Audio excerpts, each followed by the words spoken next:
Perhatikan baik-baik, ini adalah patung yang terbuat dari emas, yang terendam di dasar kolam beracun. Edmund ingin menaikkannya dengan ranting. Tak disangka, ranting itu pun berubah menjadi emas, dan menjadi terlalu berat, jadi dia menjatuhkannya. Setelah dia mati, mereka menemukan sebuah pedang ajaib di dalamnya. Edmund lalu dengan hati-hati mengangkat pedangnya. Itulah yang mereka cari. Edmund lalu mengambil sebuah cangkang, dan merendamnya ke dalam air. Cangkang itu seketika berubah menjadi emas.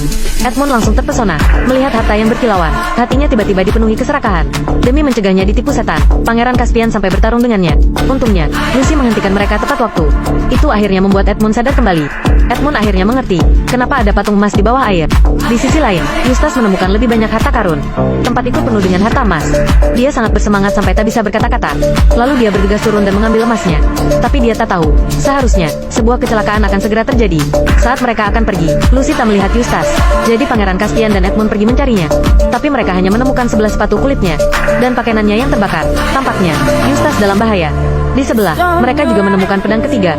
Untuk mengumpulkan ketujuh pedang secepat mungkin, mereka harus melanjutkan perjalanannya. Tiba-tiba, seekor naga menyerang dari belakang.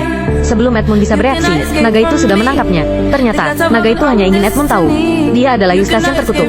Dia lalu mengirim Edmund kembali ke tempat semula. Di malam hari, mereka beristirahat dengan tenang. Tapi Eustace diam-diam masih menangis. Melihat itu, Ripicip bergegas menghiburnya. Jangan sedih atas kesalahan yang kamu buat. Kamu pasti akan menjadi pahlawan di masa depan. Kami percaya apa yang kamu lakukan pasti akan disukai dan diperhatikan semua orang. Benar saja, saat semua orang masih mendayung dengan keras, Eustace langsung menyelesaikan masalah mereka itu. Dia akhirnya menerima sorakan semua orang. Tak lama kemudian, mereka tiba di Pulau Bintang, dan akhirnya menemukan meja Aslan. Di dekatnya, mereka juga menemukan para pemilik pedang ajaib. Ternyata, mereka juga dikutuk setan. Kelompok itu lalu mengeluarkan pedang mereka, dan meletakkan 6 pedang di atas meja. Saat itu, sesuatu yang ajaib terjadi. Sebuah awan biru turun dari langit, dan seketika berubah menjadi seorang wanita cantik. Ternyata dia adalah peri Pulau Bintang. Peri itu lalu memberitahu mereka lokasi pedang terakhir. Lalu dia berubah menjadi sebuah awan biru lagi, dan melambung ke langit dengan cepat. Untuk mendapatkan kemenangan, mereka semua siap bertarung sampai mati. Ripicip duduk di atas kepala Eustace untuk menginvestigasi. Mereka bergegas ke alam setan bersama. Tiba-tiba, mereka menemukan seorang pria tua yang memegang pedang ajaib terakhir. Eustace segera menangkapnya dan membawanya ke kapal. Saat mereka sedang berbicara, Edmund tiba-tiba merasa tak enak. Saat itu, seekor ular laut muncul. Ripicip menaiki Eustace untuk melawannya. Untuk Narnia, tikus tak pernah takut pada monster. Tapi, ular laut itu punya kulit yang kasar dan daging yang tebal.